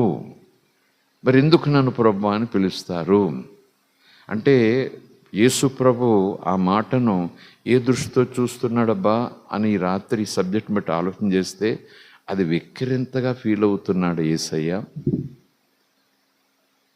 నీ మాట వింటాను కానీ ఆ ప్రకారం చేయను, కానీ ప్రభువా దండాలు, ప్రభువా స్తోత్రాలు అని సాగిలపడిపోతాను. ఆ సాగిలపడటం నిజమనుకోవాలా లేకపోతే వెక్కిరింత అనుకోవాలా? ఎందుకు ప్రభా అంటారు అన్న మాట వెనకాల ఈ మీనింగ్ కూడా ఉంటుంది బహుశా. స్తోత్రం కలుగునుగాక. విక్రింతే కదా అది. ఎంత బాగా మాట్లాడావు, ఎంత చక్కగా మాట్లాడావు, నువ్వు మాట్లాడితే బ్రతుకుతానయ్యా, ఈ రోజు నుంచి నేను అలాగ ఉంటానయ్యా, ఈరోజు ఇలాగున్నానంటే అంటూ ఆ మందిరంలో అక్కడ అలాగున 5 నిమిషాలు. ఆ తర్వాత ఏమైంది నాకు, ఏమైంది మనకి? ప్రభు తేల్చేస్తున్నాడు అక్కడ. నేను చెప్పినట్లు చేయక ఎందుకు నన్ను ప్రభా అని పిలుస్తున్నారంటే ఏం చెప్తారు బ్రాకెట్లో? You are mocking me, indirectly you are mocking me. నిజానికి మీరు వెక్కిరిస్తున్నారు, అది మంచిది కాదు. స్తోత్రం కలుగునుగాక. ఎందుకంటే యేసుప్రభు హామీ ఇచ్చాడు అక్కడ, మనుష్య కుమారుని వెక్కిరిస్తే క్షమాపణ ఉందేమో కానీ పరిశుద్ధాత్మను వెక్కిరిస్తే క్షమాపణ లేదు. అంటే మనుష్య కుమారుని కన్నా హైర్ అథారిటీ పరిశుద్ధాత్మ అన్నట్టుగానే ఉంది. అంటే తండ్రి అయిన దేవుడున్నంత లెవెల్ పరిశుద్ధాత్మ అన్నట్టుగానే ఉంది. నిజానికి యేసుప్రభు పరిశుద్ధాత్మను లీడ్ చేయలేదు. యేసుప్రభు పరిశుద్ధాత్మను కమాండ్ చేస్తూ, పరిశుద్ధాత్మ నువ్వు నన్ను అక్కడ నడిపించు, నాకు ఇక్కడ తినాలనుంది, నా అక్కడికి వెళ్ళాలనుంది, నా చుట్టూ ఉండు అని యేసుప్రభు పరిశుద్ధాత్మ నడిపించలేదు. పరిశుద్ధాత్మ యేసుని నడిపించాడు.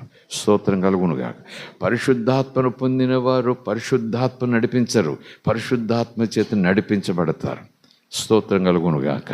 హల్లెలూయా. దేవుని పిల్లలు తండ్రి చేత నడిపించబడతారు. ప్రజలు రాజు చేత పరిపాలించబడతారు. ఒక గురువు దగ్గర ఉండే శిష్యులు గురువు చేత నడిపించబడతారు. ఒక యజమాని దగ్గర పనిచేసే పనివారు యజమాని చేత పోషించబడుతూ పనిమంతులవుతారు. పనివారు యజమాని నడిపించడం ఎక్కడ చూడలేదు, శిష్యులు గురువుని నడిపించడం ఎక్కడ చూడలేదు. స్తోత్రం కలుగునుగాక. హల్లెలూయా. భక్తులు భగవంతుని నడిపించడం ఎక్కడ చూడలేదు. సృష్టికర్తను కమాండ్ చేయటం ఎక్కడ చూడలేదు. మనమాట. స్తోత్రం కలుగునుగాక.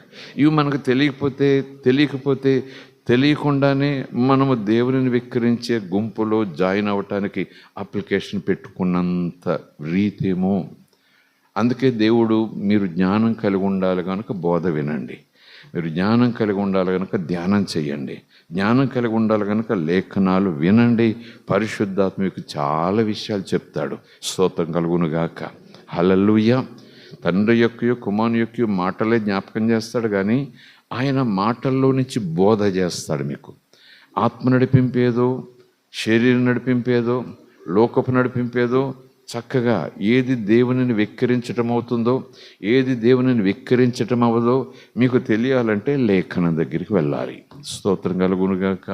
యవనస్తులు, పెద్దలు, పిల్లలు మనము ఒక లెవెల్కి వచ్చేసాం. ప్రభుని అంగీకరించి ఒక ఎక్స్పీరియన్స్లో ఉన్నాం, ఒక స్థాయికి వచ్చేసాం. కొన్ని అనుభవాలు, కొన్ని శ్రేష్టమైన గతులు సంగతులు మనం అనుభవిస్తున్నాం. దేవుడు ఇంకా మనలను ప్రమోట్ చేయడానికి ఇష్టపడుతున్నాడు, ఒక అంతస్తు పెంచడానికి ఇష్టపడుతున్నాడు, ఒక నూతనమైన అనుభవంలోకి తీసుకెళ్ళడానికి ఇష్టపడుతున్నాడు, లేదు ఒక నూతనమైన బహుమానం ఇవ్వడానికి ఇష్టపడుతున్నాడు, ఒక నూతనమైన ఉజ్జీవాన్ని మనలో పుట్టించడానికైనా మనల్ని ప్రిపేర్ చేస్తున్నాడు. స్తోత్రం కలుగును గాక. ఒక నూతన శక్తి అనండి, అభిషేకం అనండి, మీరు నేను ఏమంటే అనుకోండి, అదే ఇవ్వటానికి ఆయన రెడీ చేస్తూ మన లెవెల్ని పెంచడానికైనా ఒక లిఫ్ట్ని తయారు చేస్తున్నాడు. కొన్ని మనం ఎక్కాల్సినవి ఉంటాయి, కొన్ని ఆయన ఎక్కించే ఉంటాయి. కొన్ని మనం ఎక్కాల్సినవి ఉంటాయి, పైనుంచి పిలుస్తాడు ఆయన, రా వచ్చేసాయి, ఇంకెంతో దూరం లేదు, రా వచ్చేసాయని మోషేని పిలిచినట్టు. కొన్ని ఎక్కలేని కొండలు ఏలియాను అప్పందిను నీలబుడ్డు దాకా మధ్యలో ఎంకరేజ్ చేస్తూ ఎక్కించే విధానం ఉంటుంది. ఆయన పైనుండి రావాల్సిందే, పైకి రావాల్సిందే అని కొన్ని రకాల నడిపింపులు ఉంటాయి. ఒక్కొక్కసారి ఆయన దగ్గరుండి పైకి ఎక్కిస్తాడు. స్తోత్రం కలుగును గాక. ఇవన్నీ మనకు లేఖనాలు తెలియకపోతే ఏదో ఒక దండం పెట్టడము, ఒక హల్లెలూయా చెప్పటము, కాసేపు వచ్చిపోవటము అంతే అనుకుంటాం. అంతేకాదు కదా. స్తోత్రం కలుగును గాక. ప్రైజ్ ది లార్డ్, హల్లెలూయా అంతే అని అనుకుంటే, అంతే అని చెప్పే బోధకుడిది తప్పు అవుతుంది, అంతే అని అనుకునే విశ్వాసులది తప్పు అవుతుంది. అందుకే అపొస్తలుడైన పౌలు సంఘాలకు ఎన్ని మేలుకొలుపులు చెప్తాడో, పేతురుకు పేతురు, యాకోబు, యోహాను, ఎక్కడ వారు అక్కడ ఎన్ని జాగ్రత్తలు చెప్తారో సంఘానికి. నిజానికి ప్రభువుని నమ్ముకోవటమే అంతా అయిపోతే ఇంక అపొస్తలుల బోధ ఎందుకు చెప్పండి సంఘానికి? వాక్యం ధ్యానించడం ఎందుకని చెప్పండి? తిమోతిని ఎందుకు అలా ట్రైనింగ్ ఇచ్చి వాక్యం రోజు చదవాలి, నిన్ను వాక్యంలో చూసుకోవాలి, అప్పుడు సంఘం దగ్గర మాట్లాడాలి, సంఘానికి నువ్వు మాదిరి చూపించాలి, ఇవన్నీ హెచ్చరికలు ఎందుకు? స్తోత్రం కలుగును గాక. ఎఫెసీయులకు రాసిన పత్రికలో మనకు తెలియదు, 6వ అధ్యాయం మొదటి నుంచి చూస్తే మనం ఒక పోరాటంలో ఉన్నాము, మనం ఒక యుద్ధ రంగంలో ఉన్నాము, దురాత్మ సమూహంతో పోరాడుతున్నాము. ప్రైజ్ ది లార్డ్, హల్లెలూయా. ఆకాశ మండలంలో ఉన్న ప్రధాన దూతలతో కంటికి కనపడరు ఉన్నారు, చెవికి వినబడరు ఉన్నారు, చేతికి దొరకరు ఉన్నారు. వాళ్ళ దగ్గర ఆయుధాలు ఉన్నాయి, మన దగ్గర యేసునామము, దేవుని వాక్యం, హల్లెలూయా, ఆయుధాలు ఉన్నాయి. స్తోత్రం కలుగును గాక. హల్లెలూయా. రక్షణ పొందేశామని ఎలాగున్నా పర్వాలేదు అనుకోవటమే మంచిది కాదంటారు. యేసుప్రభు కూడా చెప్తారు, సోదరులు పడకుండా మీరు ఏం చేయాలి? ప్రార్థన చేయండి. రోజు తండ్రి మాట, దేవుని నోటి మాట తింటూనే ఉండండి. అలా బ్రతకాలి విశ్వాసులు. అలా బ్రతకాలంటే వాక్యం విని కాదు కదా, రోజు దేవుని మాట విని ఆ ప్రకారంగా చేస్తూ మీరు బ్రతకాలి. స్తోత్రం కలుగును గాక.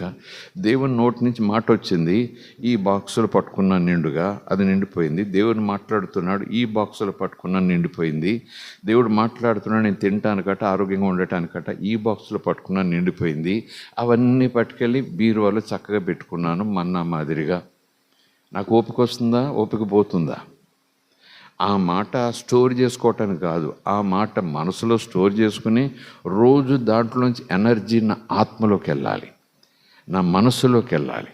అది నా తత్వాన్ని, నా ప్రవర్తన, నడవడికను మార్చుకుంటూ, చెక్కుకుంటూ పరిపూర్ణతకు నడిపిస్తూ వచ్చేస్తుంది. స్తోత్రం కలుగును గాక. ప్రైజ్ ది లార్డ్, హల్లెలూయా. దేవుని నామానికి స్తోత్రం. ఒక్కొక్కసారి మీకైనా నాకైనా చాలామందికైనా వాళ్ళంత విచ్చలవిడిగా ఉంటారు, కానీ భక్తులమని చెప్పుకుంటారు.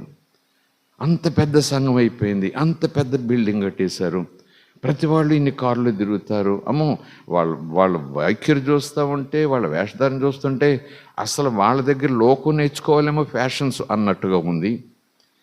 ఇంకా లోకంలో ఫ్యాషన్ రాకముందు ఈ చర్చిలోని వీళ్ళ దగ్గర నుంచే ఫ్యాషన్ లోకంలోకి వెళ్ళేలా ఉంది.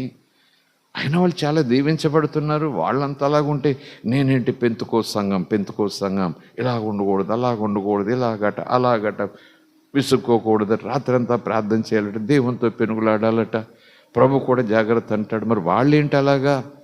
అదే ప్రభు చెప్తారు, ప్రతిదానికి రిజల్ట్ ఉంటుంది. స్తోత్రం కలుగును గాక.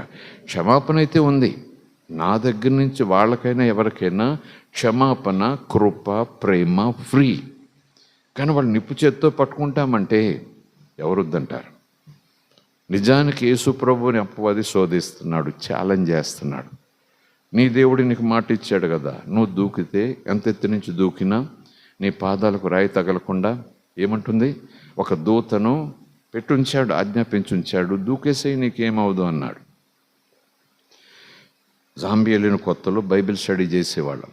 సిస్టర్ వెండీ, జాన్ క్రూగర్, అప్పుడప్పుడు ప్రెస్బిటేరియన్ చర్చ్ పెద్దలతో, పెంతెకోస్తు చర్చ్ పెద్దలతో ఈవినింగ్ కాసేపు టీకి వస్తారా అన్నప్పుడు మాట్లాడుకుంటూ ఒక్క పావుగంట బైబిల్ స్టడీ, ఒక చిన్న ప్రశ్న సందేహం. అలాంటి ప్రశ్నలు సందేహాల్లో మేము మాట్లాడుకుంటుంటే ఒక ప్రశ్న వచ్చింది. ఒకవేళ ఇఫ్ ఎట్ ఆల్ సపోజ్ అంటూ మొదలెట్టాడు ఒక పెద్ద ఆయన. అప్పటికి నాకన్నా డబుల్ వయసులో ఉంటాడు. స్తోత్రం కలుగునుగాక. ఒకవేళ నవ్వుతూనే అడిగాడు ప్రెస్బిటేరియన్ చర్చి సంఘ పెద్ద. ఏమని అడిగాడంటే, అపవాది యేసును శోధిస్తున్నాడు, దేవుని కొడుకు కదా అని ఒక చోట, నువ్వు దేవుడు కొడుకు అయితే అని ఒక చోట శోధిస్తున్నాడు. ఒకవేళ యేసు ప్రభు భలే సలహా ఇచ్చావు అంటూ ఆ రాళ్ళను రొట్టెలుగా చేసుకోవడానికి ప్రయత్నం చేస్తే రాళ్ళుగానే ఉండిపోయి ఉండేవా లేకపోతే రొట్టెలు అయ్యేవా? మనలో మన మాటను అడుగుతున్నాడు ఆయన. స్తోత్రం కలుగునుగాక. ఎప్పుడైనా వచ్చిందా మీకు ఐడియా? ఓకే అంటే ఆయన అనలేదు, చేయలేదు, తరిమేసాడు యేసు సాతానుని అని బాగా వదిలేసేయండి, అలా ఉంచండి దాన్ని. ఒకవేళ యేసు ప్రభు బలి సలహా ఇచ్చావా సంగతి మర్చిపోయాను, నా మతి మండ అనుకుంటూ అయ్యో రాళ్ళు తీసుకుని రొట్టెలగునుగాక ఆవురావు రొట్టెలగునుగాక అంటే రాయి తినేస్తే రొట్టె అయిపోద్ది కడుపులో. దేవుని కుమారుడు కదా, రాయి తినేస్తే రొట్టె అయిపోద్ది కదా. భలే సలహా ఇచ్చావని అనలేదు. అంటే ఒకవేళ అవునా నిజమే కదా, అవును దేవుని కుమారుని కదా, తండ్రి ఈ రాళ్ళని నాకు ఆ రొట్టి ఈ రొట్టి ఏవో రొట్టెలు ఉంటాయి కదా స్పెషల్, ఈ రొట్టి అని అంటే రొట్టె అయ్యేదా రాయిగానే ఉండిపోయేదా? ఏమై ఉండేది? తండ్రి రాయిని రొట్టెగా చేసి ఉండేవాడా, చేయగలిగేవాడా లేదా అని ప్రశ్న. నాకైతే బుర్ర తిరిగింది అప్పుడు. స్తోత్రం కలుగునుగాక. అంటే అప్పుడే ప్రభువులోకి వచ్చాను కనుక ఇవన్నీ చాలా ఆసక్తిగా ఉన్నాయి ప్రశ్నలు. ఈ పక్కన పాస్టర్ గారు ఉన్నారు, ఇక్కడ ఇంకో సంఘ పెద్ద గారు ఉన్నారు, ఇంకొకటి అక్కడ బాప్టిస్ట్ సంఘ పెద్ద గారు ఉన్నారు. చక్కగా మాట్లాడుకున్నాం. ఆ పాస్టర్ గారు ఉన్నారు, పెంతెకోస్తు పాస్టర్ గారు ఉన్నారు. నిజానికి యేసు ప్రభు భలే సలహా ఇచ్చావని ఆ రాయిలా తీసుకుని, తండ్రి ఈ రాత్రి నువ్వు రొట్టె చేస్తున్నందుకు వందనాలని కరకరకర నమ్మలేటని ప్రయత్నం చేస్తుంది. రొట్టె కానే కాదు, రాయిగానే ఉండిపోతుందన్నాడు. ఎలా చెప్తారన్నాడు ఈ పెద్ద ఆయన. దేవుని శోధించినట్టు అవుతుంది. దేవుడు ఆయనను అలా ఉంచాడు. మాటతోనే అపవాదిని ఎదిరించాలి. ఒకవేళ దూకినప్పుడు ఏం చేయాలి? ఏమవదు కదా అని అనుకుంటే దూకితే ఏమై ఉండేదని మళ్ళీ ప్రశ్నేశాడు. కాలిరిగిపోయి ఉండేదా, చచ్చిపోయి ఉండేవాడా? ఒకవేళ దూకాడు అనుకుందాం, ఏం జరిగి ఉండేది? ఆ దూత పట్టుకుని ఉండేవాడా? పాస్టర్ గారు అంటారు, ఇందాక చెప్పాను కదండి, అసలు దూకడు దేవుని బిడ్డ. స్తోత్రం కలుగునుగాక. లేఖను మెరిగిన వాడు అసలు వాళ్ళ పని చేయడు కదా అంటూ మధ్యలోనే ఒకవేళ దూకితే ఏమైందని అడుగుతాను అంటున్నాడు ఈయన పెద్ద ఆయన. ఒకవేళ దూకితే ఏమై ఉండేదండి? దూకడని ఈయన. స్తోత్రం కలుగునుగాక. ఎవరు తెలుస్తుంది చెప్పండి? చెట్టు ముందా విత్తు ముందా అంటుంటే వాక్యం ప్రకారం చూస్తే చెట్టే ముందనుకోండి, విత్తనం ఇచ్చే ప్రతి చెట్టునైనా మొలిపించిన తర్వాత చెట్టు విత్తనం ఇచ్చింది. ప్రతి పక్షిని ముందు చేసాడు, తర్వాత ఆ పక్షి గడ్డి పెట్టింది. గుడ్డు ముందా కోడి ముందా అంటే ఏం చెప్తామని అంటే ఈ బైబిల్ దగ్గరికి వస్తే ఏది ముందో చెప్తుంది. స్తోత్రం కలుగునుగాక. Praise the lord, hallelujah. So ఈ శోధించటం, విక్రించడం దాని గురించి మాట్లాడుకుంటూ క్షమాపణ అంటే ఇచ్చేస్తాడు తండ్రి యేసు ఒక్కటే క్షమాపణ ఇచ్చేస్తాడు ఆన్ ది స్పాట్. కనురెప్పపాటు కన్నా వేగంగా క్షమించబడతాం. కానీ ఒకవేళ అలా దూకితే, అలా చేస్తే కనుకనే అది తాగదు అని ప్రభు అంటాడు. స్తోత్రం కలుగునుగాక. ప్రైజ్ ది లార్డ్, హల్లెలూయా. దేవుని మనకి స్తోత్రం. సో గర్వము కానీ లేదా అన్టీచబుల్, వాళ్ళు బోధ పొందటానికి ఇష్టపడరు. అన్టీచబుల్ అంటే దానికి ఇంకోటి చెప్పాలంటే వాళ్ళకెవరూ టీచింగ్ ఇవ్వలేరు, వాళ్ళకెవరూ పాఠాలు నేర్పించలేరు. అనవసరం, అన్టీచబుల్ అనమాట. అంత మూర్ఖత్వం, అంత తిరుగుబాటు, అంత మొండితనం. అన్టీచబుల్ వాళ్ళే ఈ విక్రింత మనస్తత్వంతో ఉంటారు. వీటన్నిటికీ సామెతల గ్రంథంలో మాటలు ఉన్నాయి, కీర్తనల మాటలు ఉన్నాయి, ఈవెన్ దినవృత్తాంతాల గ్రంథం 2వ అధ్యాయంలో 2వ పుస్తకంలో కూడా మాటలు ఉన్నాయి. దేవుని చిత్తమైతే రాబో దినాల్లో రిఫరెన్సులతో చూసుకోవటానికి మనం ప్రయత్నించేద్దాం. దేని గురించి మాట్లాడుకుంటున్నాం? వెక్కిరింత గురించి మాట్లాడుకుంటున్నాం. స్తోత్రం కలుగునుగాక. ప్రైజ్ ది లార్డ్, హల్లెలూయా. ప్రైజ్ ది లార్డ్, హల్లెలూయా. చివరికి యేసు ప్రభు గురించి మనం ఒకసారి ఆలోచన చేస్తే, నేటి దినాల్లో ఇలాగా మనల్ని ఎవరైనా ఏదన్నా అంటే సాయంకాలం వాళ్ళ కాలు ఏదో బెణుకేయాలి, బొప్పు గట్టేయాలి, దేవుడు ఏదో చేసేయాలని మనం వెంటనే ఆలోచన చేసేస్తాం. చూస్తూ ఊరుకోక దేవుడు అని పొద్దుటి నుంచి మన మీద దెబ్బేసి కిందకి వెళ్ళాడు అనుకోండి, వెళ్ళే లోపల ఏదో అయిపోయేవాడు కానీ ఎక్స్పెక్ట్ చేస్తాం మనం. దేవుడు మనం మీద అంత గారంగా చూసేస్తాడు అనుకుంటాం. But God tolerates. స్తోత్రం కలుగునుగాక. మనకేమెంతగా ఉంటుంది. నన్నింత అంటుంటే ద్వితీయోపదేశకాండం అనండి, లేకపోతే ధర్మశాస్త్రకాలం అనండి, నిన్ను ముట్టినవాడు నా కనుపాపను ముట్టినట్టే అనేటప్పటికి కృపాకాలంకి వచ్చేటప్పటికి ఆ వాగ్దానాలన్నీ మనం పోగేసుకుని పొద్దుట నన్ను కొట్టెళ్ళాడు, మధ్యాహ్నం లోపలాడు అయిపోతాడు. ఎందుకంటే ప్రభు చెప్పాడుగా, నన్ను ముట్టుకున్నాడంటే మధ్యాహ్నానికి వాడు ఫినిష్ చూస్తున్నాడటం మనకన్నా బాగుంటాడు. ఆయన బట్టి టాలరేట్ చేస్తున్నాడు. నన్ను కొడుతుంటే టాలరేట్ చేస్తారట యేసు ప్రభు. టాలరేట్ ఆయన చేయటం కాదు, మనల్ని కూడా టాలరేట్ చేయమంటున్నాడు. స్తోత్రం కలుగునుగాక. Praise the lord. హల్లెలూయా. దేవుని మనకి స్తోత్రం. అసలు యేసు ప్రభువుని అవమానించిన రోజు ఎక్కడుంది? అవమానించిన ప్రజలు ఎక్కడున్నారు? సొంతంగా తన తర్వాత పుట్టిన తమ్ముళ్ళే, అన్నలు కాదు. యేసు ప్రభు ముందు పుట్టాడు మరియకి. తన తర్వాత పుట్టిన యోసేపు ద్వారా మరియకు పుట్టిన తమ్ముళ్ళు వాళ్ళే ఇంట్లో అన్నారు. సొంత ఇంట్లో ఉంటే వెళ్ళు యెరూషలేములో చేసుకో, అక్కడందరు నీ గురించి చెప్పుకుంటున్నారు, నీ గురించి ఎదురు చూస్తున్నారు, కళ్ళలో ఒత్తిలేసుకొని చూస్తున్నారు. ఇక్కడేం హడావిడి చేయకు, మాకేమి నీ బోధన అవసరం లేదు, ఇక్కడే నువ్వు మీటింగ్లు పెట్టుకో, వెళ్ళు, నీకోసం వాళ్ళు చూస్తున్నారు, పడి చచ్చిపోతున్నారు, అక్కడ చేసుకో అన్నట్టు మాటలేదా? ఉంది కదా. యేసుప్రభు అన్నాడు, ప్రవక్త తన సొంత స్థలములో ఎప్పుడూ ఘనత పొందడు. స్తోత్రం కలుగునుగాక. Praise the lord. హల్లెలూయా. కనుక అసలు యేసుప్రభుని విక్రించిన వాళ్ళు ఎవరు? తిట్టు అంటే దూషించకపోయినా వెటకారపు మాటలు ఆడని వారు ఎవరు? కన్నవారు కాదు, తోడబుట్టినవారు, రక్త సంబంధులు, ఎరిగినవారు, జ్ఞానం కలిగిన వారు, శాస్త్రులు, పరిసయ్యులు, ఈవెన్ యాజకులు, రోమియులు, సైనికులు, దారిపోయేవాళ్ళు, ఇక వాళ్ళు వీళ్ళని లేదు. ఈవెన్ చక్రవర్తి హేరోదు కూడా పక్కలాడి ఎంత ఎకసెక్కలాడాడు యేసును చూసి. అంత దాకెందుకు?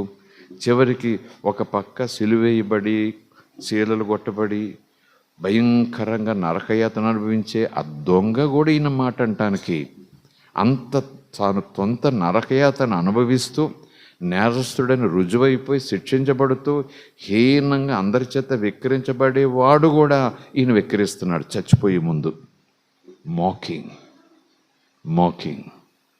స్తోత్రం కలుగునుగాక. హల్లెలూయా. ఓకే, ఆయన ఎరిగినవారు, ఎరుగునవారు, తెలిసినవారు, తెలియనివారు, ఏదో కొంచెం తెలిసినవారు, కొంచెం తెలియనివారు. కానీ చార్ల్స్ ఫినీ అని మంచి దైవజనుడు, చాలా పవర్ఫుల్ మ్యాన్ ఆఫ్ గాడ్, మంచి ప్రార్థనపడు. మీరు చదివే ఉంటారు చార్ల్స్ ఫినీ పుస్తకం.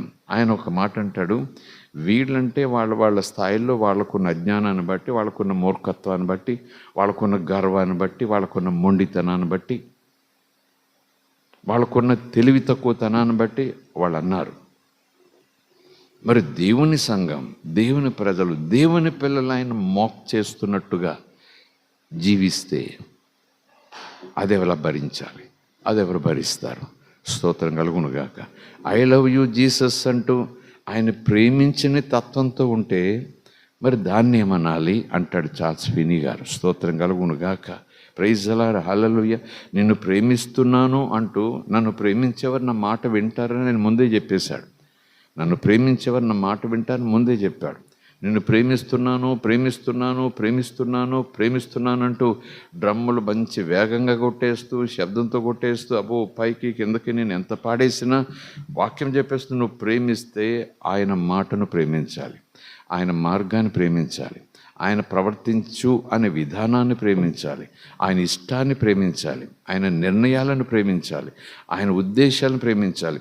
నీ పట్ల ఆయన కలిగి ఉన్న ప్రణాళికలు నీకు బయలుపరిచినప్పుడు అది నీ ఇష్టానికి వ్యతిరేకంగా ఉన్నా సరే ఆ ప్రణాళికను ప్రేమించాలి. స్తోత్రం కలుగునుగాక. Praise the lord. హల్లెలూయా. కనుక వేషధారులుగా సంఘం ఉండకూడదు. స్తోత్రం కలుగునుగాక.